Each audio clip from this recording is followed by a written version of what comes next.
Okay, well, we've had a few minutes. I think that we're ready to go. So first of all, I'd like to say that I am delighted to welcome you to our webinar on the first 100 days of President Ignacio Lula da Silva's presidency, his third times round. My name is Daniela Chimisso, and I'm of counsel at Cisco Barrier. I lead the Toronto office, and I am delighted to have with me Luciano Souza, our partner based in Brasilia. Luciano leads the compliance and white-collar crime investigations and ESG impact practices. He also leads the government and institutional affairs practices of our offices. We also have Ana Carolina Passos, one of our leading partners in the mergers and acquisitions practice based in São Paulo, with exceptional experience in cross-border transactions, joint ventures, and all matters corporate. So we are here because we wanted to speak with you about the new government. Now, as you know, first of all, I just wanted to make sure that if you have any questions other than the questions that you have already provided to us, if you can please add them to the Q&A portion of the chat section, and we will try to integrate as much as we can. We will have a Q&A section at the end of the webinar. I wanted to just start off with just a few words with regards to this webinar. I wanted to state that our intention here is to talk about the actual acts, what the government has done in the past 100 days. So we will be talking about action and not actually the government discourse. And I think it's important to point that out. I also wanted to mention that, as you know, and this is just setting the background, as you know, the elections were extremely contentious, extremely disputed. President Ignacio Lula da Silva won the election on a razor-thin margin, and he presides over a deeply divided society. We are not the only country that lives with this division, but we are definitely right in the middle of it. Now, President Lula ran on the successes of his first two terms. His first two terms were extremely successful, especially with regards to riding a natural resource boom, probably unheard of. And what we see now today is that he began his government with perhaps a very difficult circumstances. Again, we're not the only country. On January 8th, a group of insurgents, pro-Bolsonaristas, invaded government buildings. They invaded the Supreme Federal Court, the National Congress Building, and the Planalto Presidential Palace in Brasilia. This was just on the first week and a half of his government. And now we can look back and see what has he actually done in the past 100 days. So I turn to my partners. Luciano, what do you think? Perhaps you can just give us just your general view. What are the biggest highlights of the past 100 days? Well, thank you, Daniela. Thank you for everyone that joined us here in this webinar. As you mentioned, it's been a very hard and very, intense 100 days for Lula. It's not easy for him and not for easy for us in Brazil. But actually, I would like to highlight, I think that we can say three topics that he faced hardest in the last 100 days. I mean, the first 100 days of his administration. So I think the first one is energy transition. I think that, first of all, it was from Lula campaign speech. He said during the campaign that he would invest in this area, and there he is. He invested in the first week or the first month. He designated $15 billion, reais, in investment for energy transition programs, especially in wind and solar farms. But the idea is to invest in this area. It's fair to highlight that there is a new PAC. I don't know if the audience is aware of PAC. PAC is a way of a program of investment where he put every initiatives and every money that we have with some pillars just to grow specific sectors. And he said, and he put in the new PAC issues related to energy transition. So I think that in the first 100 days, he set the tone that he will invest in this area. So I think that the first topic that he did a lot in the 100 days was energy transition. Yeah, I think that if I may add sure, here, Luciano, I think Brazil is in a very privileged position with respect to sure, energy transition. So I think that roughly 80% of the country's electricity comes from renewable resources, like hydroelectric, wind, solar, or biomass power plants. And I think there is a desire of this new government to increase, new solar and wind power parks projects, and in a way so that Brazil can become, the world's green powerhouse. So, and I think this is something I think for me would be the hottest topic in the new government's agenda, and probably this is the era that will attract most investments here in Brazil for the coming years. perfect, Carol. And just to add I on do that, agree. I think ultimately Brazil really is just joining the conversation that the entire world is discussing, right? It has joined fully this energy transition discussion that is being led all over the world. So I think that it's a great important point that this government has really made it clear that it wants to join this conversation. Yeah, Perfect. Go on. and it's funny because Brazil decided to join a conversation that it's been going on for a while now, and is in a very privileged position for that. Yes, I do agree, and I think that leads to the second point that I think was the second one, the second hot topic in this administration. It's international relations. So once he decided to have energy transition and things related, so environmental things, water related to this kind of sector, when he goes abroad and restart talking about this with great powers such as Germany, US, UK, EU, most of those conversation was related to energy transition. So the second point that I would highlight is this: Brazil is back again on this kind of discussion, and again, is not. There is no any polarization discussion here, polarized discussion here. No, it's not this way. But in fact, we return to the table to discuss that kind, because it's a way Lula handles his administration. He would like to develop this kind of sector, as Carol said, as Ana Carolina said. So I think that this would be the second one, Daniela. And I think that the last one, but not the least, I think it's tax reform. I've been living in Brasilia for 23 years. I remember since the first day that I got here, I heard about tax reform in Brazil.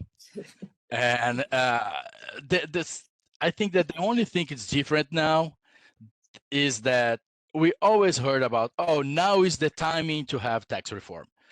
But now we have executive power and legislative power align in this kind of desire. I'm not saying that they are agreeing in the final terms of the tax reform, but both want to do this kind of reform. So we saw the last day or the day before yesterday, where we have the president of the Chamber of Deputies, Arthur Lira, and the congressman in charge of the final report, in a public interview, saying that they want to go forward with this kind of reform. I can remember this kind of situation where we have the president of the house. So it's remarkable, and I think that, my feeling and talking with many key persons here in Brasilia is that I don't know which kind of the final design of this tax reform would be, but we're gonna have some sort of tax reform by the end, by the second term of this year. That's what I have heard here in Brasilia. Just to wrap up, Daniela, I think that energy transition, tax reform, international relations would be the three of the hot topics that Lula handles in his first 100 days of new administration. I have, I think, For sure. 2 additional topics to add. Sure. Yeah. So I think the current government has a very strong environmental agenda.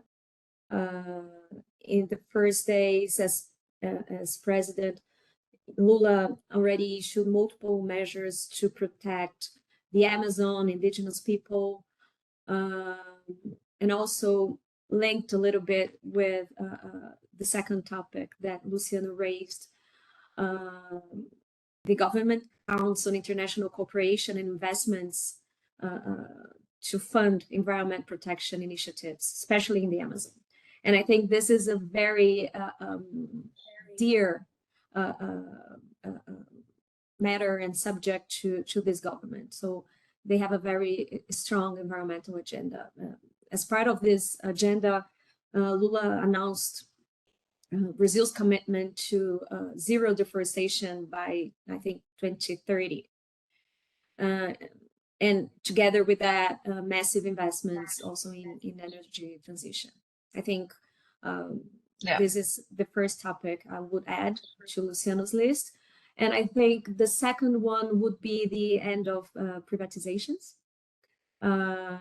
So also in the beginning of his term, Lula decided to remove, I think it was 8 state corporations from the list of state assets that were for sale. I think this government is more inclined to develop what we call here PPPs, so are the partnerships between the public and private sectors, or concessions. But in my understanding, the states will continue and carry on selling and continue their divestment programs, but not in federal level, only at state level. No, absolutely, absolutely. And I guess I just wanted to add one more thing. When we look at energy transition, international relations, especially with regards to building bridges, the tax reform, environmental efforts, and the death of privatizations. I think the only thing that I would just want to add, I think, is also a focus on the social. There's no doubt that his government focuses very much on the social, is very much concerned with regards to the inequality that exists in Brazil, and wants to try and have economic growth, but with a more humane perspective with regards to social schemes. Specifically, he's returned with Bolsa Familia, one of the most famous cash transfer programs in the world. More than 60 million Brazilians are part of the Bolsa Familia. Not that Bolsonaro didn't have his own cash transfer program, he did, but the Bolsa Familia was really one of the tenets of the Lula administration the first 2 terms, and continues to be, I think, one of the big tenets here. And the last thing I want to mention on the social is also with regards to indigenous peoples.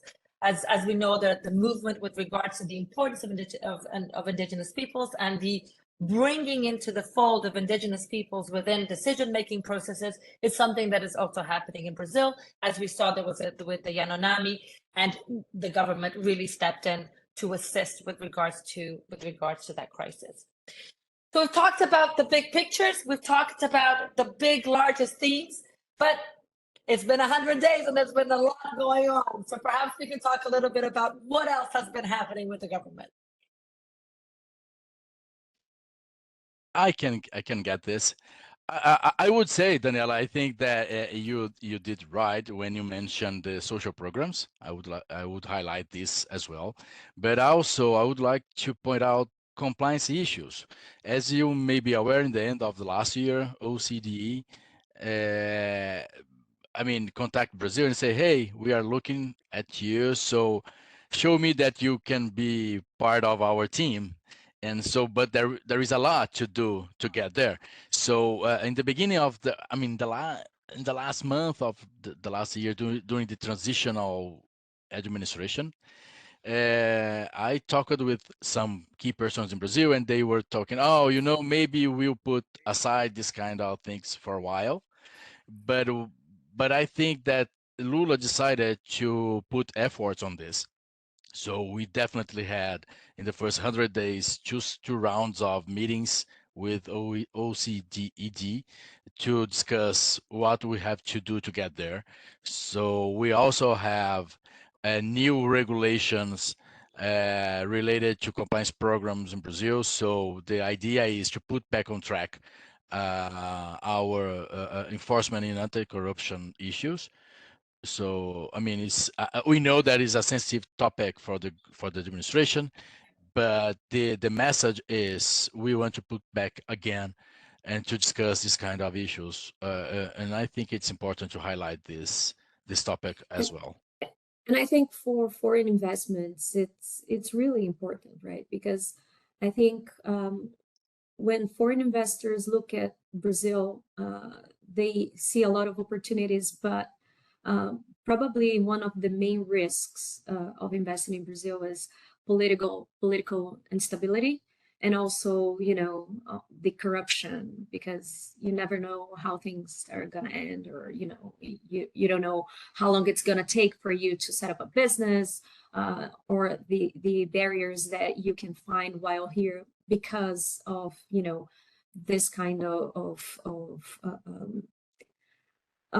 behavior of some governmental authorities here. So I think this is a very important step to foster international investments in Brazil.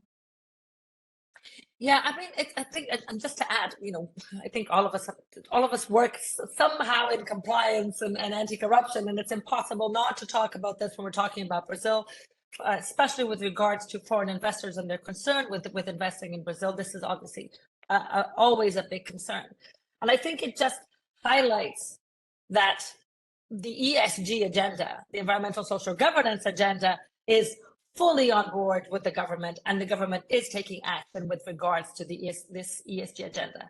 Well, I went back, I had moved away from Brazil for a number of years. I moved back in 2019 for a few years. And when I arrived in Brazil, the ESG agenda was not part of the agenda in 2019. And now I have to admit, you know, after these 3-4 years, and especially with the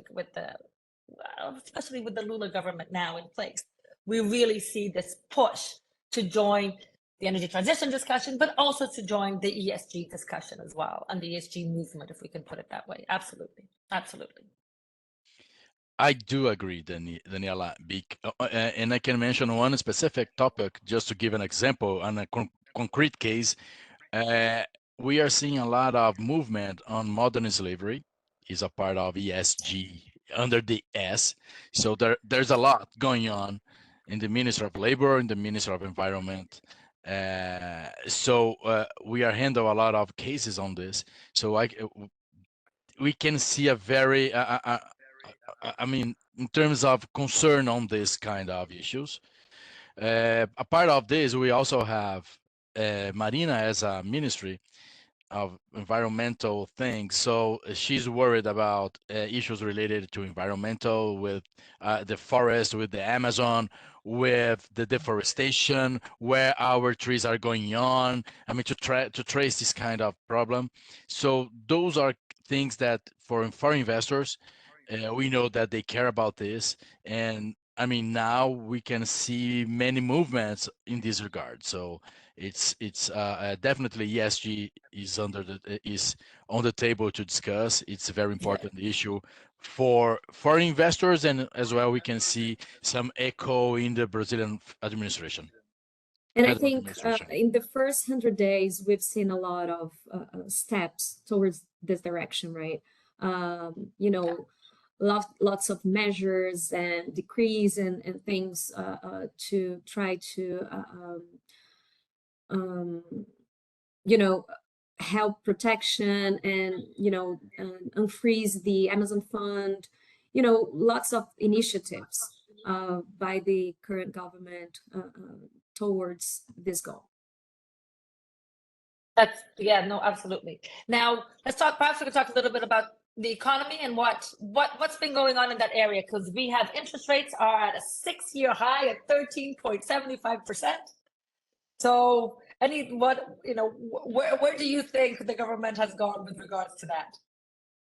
I think this is a very controversial question. If you think, if you ask this question to 10 different people, you might get 10 different Perfect. answers. So Yeah. yeah, I think, when you think about the economy, this government didn't start that well. I think this is, most people would answer that. But I think that things have settled down a little bit. I think, although we still have a very high interest rate, which is not very good for industry, the inflation is under control, and other aspects of the economy are giving, good signs of improvement. So the Brazilian GDP has already been reviewed upwards. Not that much, but still a good sign. And I think, differently from what we have in the beginning of the year, I think now we are in a better position when you think about, capital markets, when you think market conditions for investments. And I think things have, stabilized a little bit. And I think, all indicators that have been released so far, are pointing out to a good direction for Brazil this year. It was not Absolutely. what people expected in the very beginning of the government, but I think, things are moving well. Well, I just like to add something, but first of all, it's a short disclaimer that I mean, we are a lawyer, not a economic analyst, so Absolutely. Absolutely. it's good to have this in mind. But what we have seen is that even though the interest rates are high, what we have seen here in Brazil is that the federal administration is trying to have a compensation measures just to not just to compensate. Let's it will be dubious, but okay, just to compensate this high interest rates. So there's a reason why, in my point of view, we are seeing good results despite the interest rates are high. But I mean, we are seeing a lot of good news from the federal government, federal administration last week and the week before. So I think that those compensation measures are doing right, are doing great. So that's the way we think we are going to. I think, I mean, regardless who are in the power now, if it's one party or another, I think that's not the case. I think that Brazil still is a good place. It's really a good place to be here for investment, and is demonstrating this that we are taking measures to restart the game, to show the world that we are here just for investment, for to grow. I think that's in the end of the day, that's the message. Yeah, and I think Let me just just one comment here, Danny.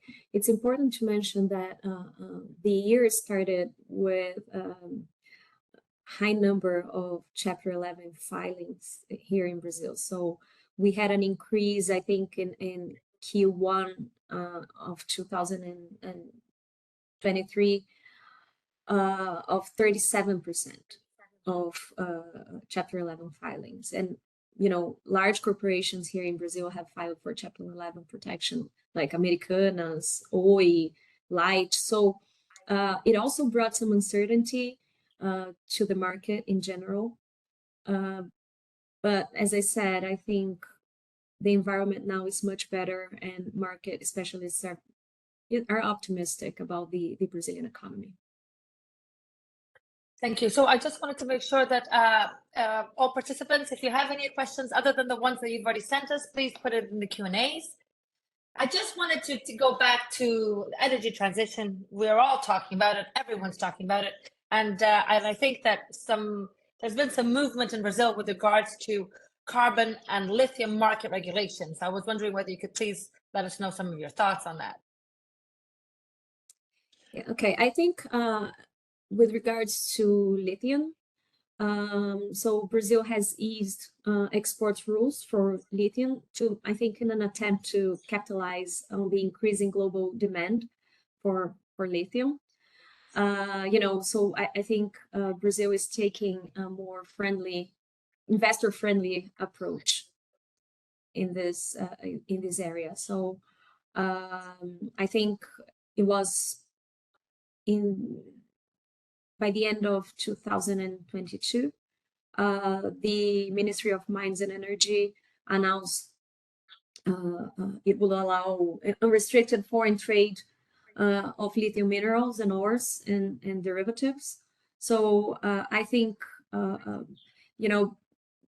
Brazil is seeing this as an opportunity due to, the increasing in the use of lithium for vehicle batteries. So this could be a very important market for Brazil. And I would add that the perspectives are really good. I think that, as Ana Carolina said, Ministry of Energy already said that in the last administration. In this administration, the Ministry Alexandre Silveira also said that lithium needs a regulation, carbon needs a regulation. The Minister Marina already said that. So we can see here in Brasilia a lot of groups in this regard. So they are, we know that it's not that easy. I mean, 100 days or 6 months is not the way, but we are starting really and a really good discussion on this. I have been talking with a lot of key persons in this, that they are in this board members discussing this kind of thing. So they are saying that the steps are taken in the right way. So I can say that I think that by the end of the day, we're gonna at the end of the year, we're gonna have more concrete steps in this regard. And also regarding carbon market regulation, we have a lot of private sector initiatives on that, and large players backing market regulations such as Vale, for example.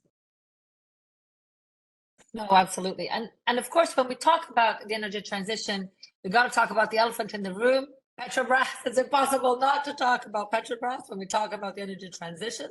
And so I'm interested to hear what your thoughts are on what the government is imagining with regards to Petrobras and what they have been doing. Yeah, I think Petrobras will likely play an important role in the development of energy transition projects.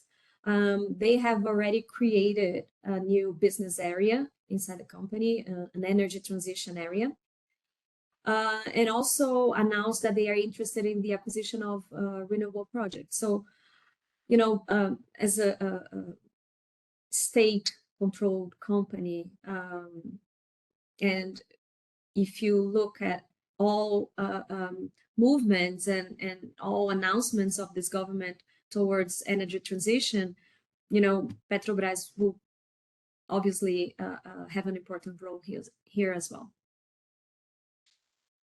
I have the same thoughts. I think that Petrobras is really important for this administration, definitely. So Lula thinks, he believes that Petrobras is a way of doing politics, a way of doing to develop his policies. So since we have energy transition as a very important topic, definitely he will not use, but he will. I mean, but in the end of the day, he's gonna use Petrobras to develop this kind of issues. I think that Petrobras is the company to do that in a way, because of its technology, because of its investment that it has. So I think it's a good way to develop this issue. Petrobras recently announced a partnership with Equinor to develop offshore energy projects. So it's already a sign that they're looking at this market and moving towards this direction as well. And and I've heard also that they are interested in they will likely include carbon capture projects in this new business area that they have created. But I do think it's important to mention that the government, the previous government, had a divestment project with regards to Petrobras, and that project will no longer go ahead. No. Other than the deals that have already been struck with sort of binding agreements. So, as Ana Carolina said in the very beginning, we're stepping away from privatization. We're stepping away from divestment of publicly owned of government-owned companies. And on federal level, yes. So go on. Yeah, exactly. At a federal level, that's a really good point. On a federal level, not necessarily from a state perspective. Yeah, that's very important. Now, one of the things that we've talked about this already, is that Lula is known for this. This is what he did in his first 2 terms, and he's doing it in his 3rd term.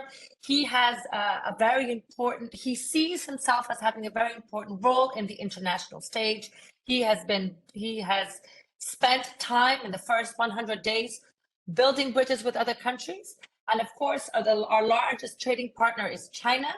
But how do you see the relationship with the United States, for example? Do you think that the relationship has improved? How do you think the relationship is now with the Lula government?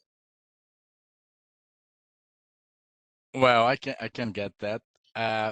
Again, a disclaimer: we are not a political scientist expert, but in concrete steps, what we have seen is with U.S. under Biden and U.S. under Lula, we have a better connection between the institutions, between the corporate world. Maybe in the past, in the 2nd term, I mean, in the end of the Bolsonaro terms, when he had Biden in U.S. and Bolsonaro in Brazil, things were not good because, as everybody knows here, Bolsonaro was more linked with Trump. So I think that things with U.S. was not bad because we have a very historical relationship. We have a strong we are a strong ally in the region. We have a lot of investment in each country. But I think that now, especially because, again, I'm gonna talk about this again, about the environmental things, about the energy transition.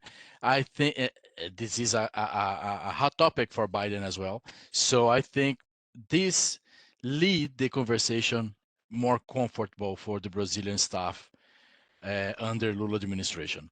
So I think we did not see any bad relation as we have, for example, with China in the beginning of Bolsonaro administration. We haven't seen this with the U.S., but now things are better because of I think that it happens an alignment of hot topics among both countries. That's the reason why. That's what I was going to say. I think that Biden's administration and Lula's administration they have more aligned agendas than Biden and Bolsonaro, for example. So I would say Brazil and US are better off now. For sure. Now, turning a little bit to sort of the other things that are happening within the Brazilian spectrum of what the government has been doing from a federal perspective, I thought we could perhaps discuss a little bit about the industry. Sort of where's industry at? What are the efforts that have been done by the government in order to improve industrial output, for example?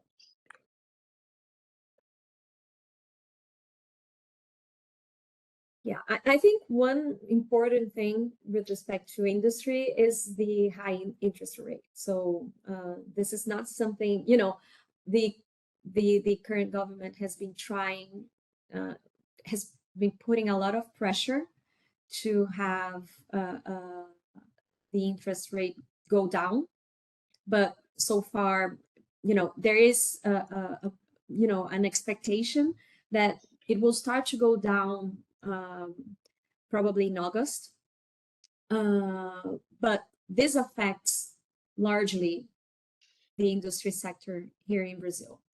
So this is something that should be taken in consideration, and probably if interest rates do not go down, government will probably need to take additional measures to foster industry here in Brazil. It's quite expensive for companies here in Brazil to access credit lines. No, absolutely, absolutely. Lou, did you have anything to add? I think that's just to add an information that the National Industry Confederation, they indicated an intensification of Brazil activity during the first semester, the first trimester, in Brazil, in terms of employment rates, total hours worked in manufacturing process. This is a good sign that our industry are surviving and getting better. But in terms of concrete activities from the federal administration, I think that, and again, along with another topics that we mentioned, again, we see Ministry of Agriculture and Ministry of Environment. They are working together to find a way to step up financial options in sustainable productions. So again, we see a focus on issues related to environmental aspects. So I think that, again, Daniela, this is the hot topic in Brazil. This is the place to be in the next coming years, because of the federal investments, because of the national conscience that we are in the best position, in a better position, with natural resource, with money coming from the federal administration, with a very interactive corporate world. So I think that that's the place to be in the next coming years. Just a thought. And since you mentioned the Ministry of Agriculture, we've been seeing President Lula's attempt to approach and get closer to the agribusiness here in Brazil. They are, declared supporters of President Bolsonaro. But it's a very important part of Brazilian's economy. So there is no way Lula's administration could simply ignore them. So we've seen, in the past weeks, lots of measures and announcements, a clear attempt of Lula to try to get closer and to, invest or attract investments and foster the agribusiness in Brazil. It's really an important part of the economy. And I think, if you look all numbers worldwide, and what's been happening in many countries like UK, US, Germany, I think Brazilian economy is not that bad because of the agribusiness. Yeah. No, and of course, one of the things that the world is talking about is food security, right? And ultimately, not only food security, but also the regionalization of supply chain, especially also related to the food security supply chain. So what we're seeing is Brazil is a powerhouse with regards to food and agricultural products. And it is, you're absolutely right, it is critical that this government align and stays in harmony with the agribusiness, not only for its importance within the national setting, but also Brazil's role international in this discussion with regards to food security. Absolutely, absolutely. Yeah. Now, is there anything else that we think that we should highlight before we get into some of the questions? Anything else that you'd like to highlight with regards to, the first 100 days? As Luciano mentioned, it's been intense. The first 10 days were very intense, and it's been an intense 100 days. As we all know, there's been a lot of a lot of turnarounds with regards to programs that were initiated by the Bolsonaro government that have been stopped, and a new programs that have begun through the Lula process. So is there anything else? I just want to stop here for a second to make sure that I give you guys some time. Is there anything else that you think that we should highlight to our participants with regards to, you know, what's happening with the government and what their actions have been in the past 100 days? I think, you know, the economic agenda is anchored on three key goals, I think, for the government. The first one is the establishment of the fiscal framework that requires a congressional vote, you know, to stabilize public debt and create an incentive for the central bank to finally reduce the interest rate. So the second one would be eliminating, I think, the loopholes in enforcing the tax rules that we have already in Brazil, you know, both through legislative and administrative action. All this with an aim at increasing government revenue, because for Lula's government to increase social investment, they need more money. And I think this is one of the critical items in his agenda and project. And the third one that Luciano mentioned, I think, is the approval of a major tax reform. You know, the government intends or wants to simplify the Brazilian tax system, but also this is an initiative that depends on congressional vote, as it requires amendment to the Constitution. So I think, you know, these are, and when you think about those three main goals of the government, you kind of get a sense of where we are going. So a lot of discussions and lobbying and you know, negotiations to get this, especially the fiscal framework, the new fiscal framework approved. I think this is key for this government. No, and I think that you pinpointed, I think one of the biggest challenges that the government has is to ensure that it is able to sow deals throughout the entire political spectrum of Brazil in order to be able to get these policies and fiscal changes to be undertaken. I think it'll be a testament to Lula's government and his ability, not only from an international perspective to build bridges, but also from an internal perspective to build bridges. I think Luciano can better comment on that. But yeah, I think exactly. This might be this government's main challenge. Yeah, absolutely. Definitely, Ana Carolina.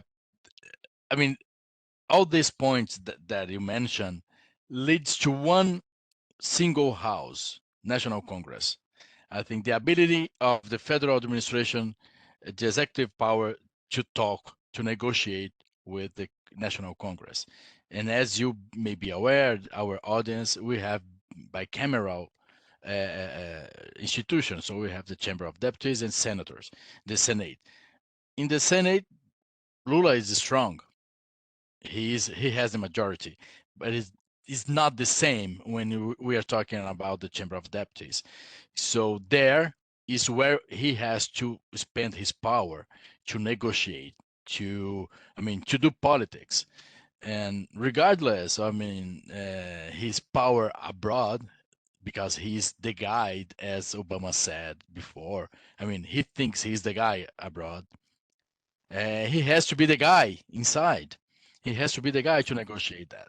So I think that during the first, let's expand a little bit more. During the first semester, there in the Chamber of Deputies is where he spent the most of his power, the most of his attention, just to make sure that the first the provisional measures to be approved, the main bills of laws to be approved, because just to keep the federal administration working, basically. I think that was his first problem. And looking forward, I think that's gonna remain the same. I think that the first during the next year, especially right before the local elections that we're gonna have next year. So this could change there, but now, and I think in the next 1 year and a half, things will remain the same for Lula. So he has to spend a lot of his power. He has to spend a lot of his ability to talk and to send his charm to deputies and senators. Just make sure that his policies and his rules will be in full force soon. I think that's the main problem that he has, that he had, and that he's going to have in the next years. Yeah, and I think, and we did mention that we were not going to talk about the government's discourse, but I think it is, but just one point on that. One of the things that Lula has said continuously is that he wants to govern for all Brazilians, just like in other politically divided countries. The challenge is to bring everybody back within one umbrella so that we can everybody sort of move forward from these deep political divides. There's so it's building bridges, conciliatory, all across the board. Now, when we look at foreign investors and we look at international companies wanting to do business in Brazil and coming into Brazil, what do you see are the main opportunities for investment going forward due to this administration's efforts? This is an easy one. Renewables. If you're in renewables, come to Brazil. I think we have a lot of natural resources in Brazil. We have huge availability of land space. The thing is, we don't have the infrastructure, but for example, you have a lot of wind farms in the northeast of Brazil, but you don't have the transmission lines to bring the energy produced up there to the southeast where most people are. So Brazil expects an investment of around $10 billion in such transmission lines. So I see there's been, discussions and projects with regards to green hydrogen. There is a lot going on in the renewables and energy transition sector here in Brazil. I think this is the hottest area for investments in Brazil right now, especially considering, the world trend and the intentions already announced by the current administration. I couldn't agree more, because I think that's what we are talking about since the beginning. I think that energy transition, but just to give another message that's really important, and I said it before, Brazil is still is a very good place to invest. We respect. I mean, we have institutions. We respect contracts. So investors from abroad, they know that we are a safe place to invest. If you want to invest in a privatization, in a federal one, maybe it's not the place to be now because of the direction that Lula said. But if you are looking for state or local state-owned companies, maybe in São Paulo that's going to happen. In Minas Gerais that's going to happen. I think there is a couple, like Copel in Paraná, CEMIG in Minas, Celpar in Goiás. Yeah. Sure, there's a lot to do here. There's a lot. But now I think that if you want to invest in Brazil, the first track is a safe place. Yes, we are. Second one, let's go for renewable energy transition. I think that's what we have seen here in Brazil. Infrastructure is always a good place to invest, because as Ana Carolina said, we don't have so much in infrastructure, especially far from the São Paulo and Rio. We have a lot to do. there is a lot to invest. So, I mean, that's my reaction, Daniela. No, and I just wanted to add, I've worked in mining for decades, so Sure. I have to add my sector. We saw with the Bolsonaro government a lot of changes within the mining sector, a liberalization, let's say, of the mining sector with regards to a lot of regulations that were put in place to ease investments within the mining sector. And of course, Brazil is one of the it has an enormous amount of natural resources and critical minerals within the Brazilian landscape are everywhere. So, and I think that continues to be a key investment opportunity within Brazil with regards to the mining sector. And as Ana Carolina mentioned, we have a removal of the cap on lithium exports, which happened last year and has remained the same. We now have a number of new regiments that allow for an easier investment process. So I do think that is an area that is critical to foreign investors that should look into where to invest in Brazil.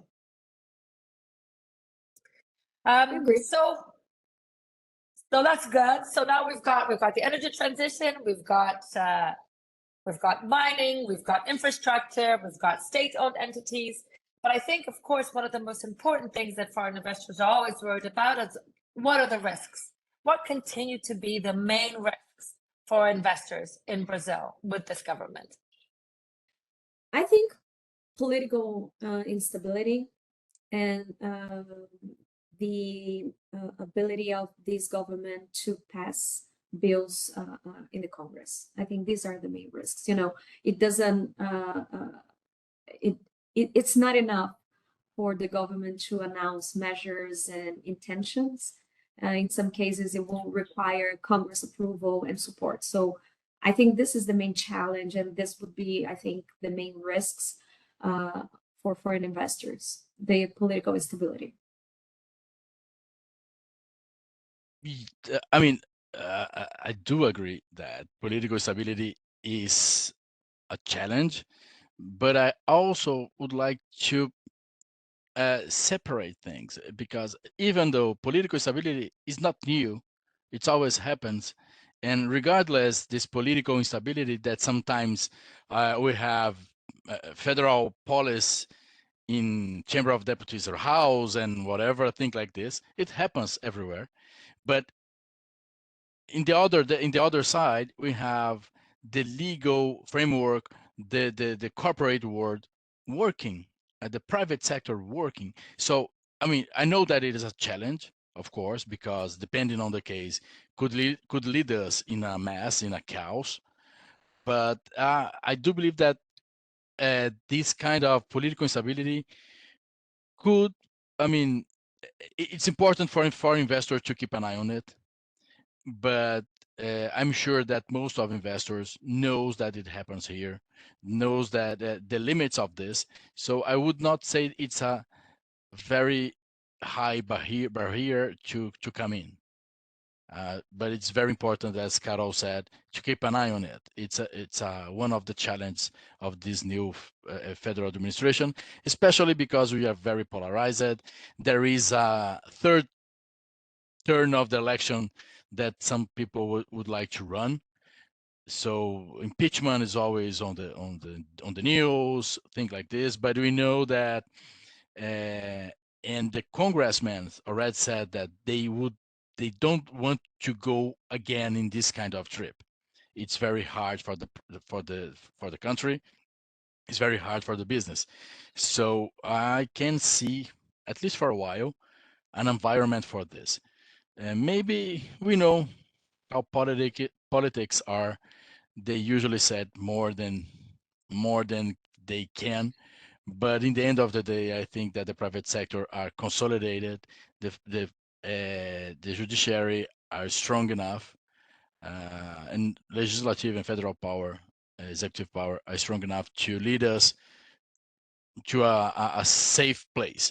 But I mean, during this trip, we're gonna see a lot of political instability. We're gonna see a lot of problem. That's the way it is, not only in Brazil. Well, I think you're absolutely right. I think ultimately, we can never forget that Brazil is part of the global South. And as part of the global South, political instability is perhaps our day-to-day measure, which perhaps causes it to be political stability, because that is what we know is political instability. And we are continuously comfortable with the instability, but that allows for the private sector to continue to operate regardless of what is happening within the political scene. I think that's a really fair comment. I think it's an important comment for investors who are familiar with the global South and understand how these things work. And I think that ultimately, one of the big things that we've learned in this 100 days is that Brazilians' democracy is strong, its institutions are strong and worthy. And even though there were insurgents on the first 10 days in which invaded government offices, it did not destabilize the country to a very large point. It did not destabilize the transition. It did not destabilize government to the point that it was not able to act. And I think that what we have seen is a government that is acting and is trying to build bridges and create a worthy environment of investment for all, and economic growth and social growth and environmental protection. Now, I just wanted to take a minute. If there are any other questions other than the questions that you have posed for us, please let us know. Please put it in the Q&A session. We wanted to open up the Q&A session so that if you have any questions, please let us know. Otherwise, are there any other comments and other things that we think that we should touch upon?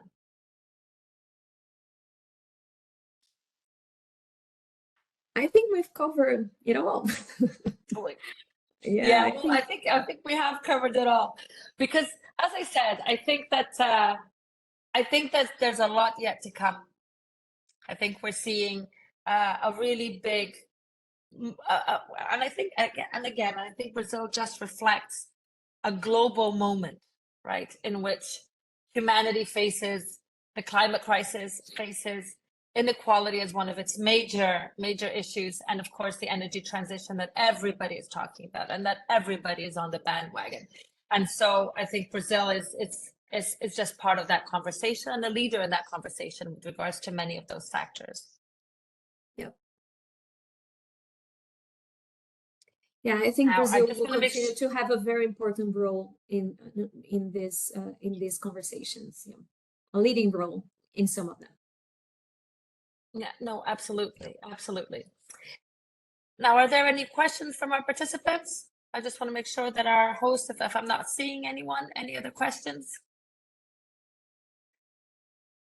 Well, if that's the case, I just wanted to thank again my partners, Luciano and Ana Carolina. Luciano's in Brasilia, Ana Carolina in São Paulo. I'm in Toronto. It was an absolute delight to speak to you with regards to the 100 days. It's been exciting. It's been intense, as things always are. Thank you so very much. We really appreciate it. Thank you, Daniela, and thank you to all that have attended. Thank you all. Thank you, Daniela, for the conduction. Thank you. Bye-bye. Bye-bye. Bye-bye.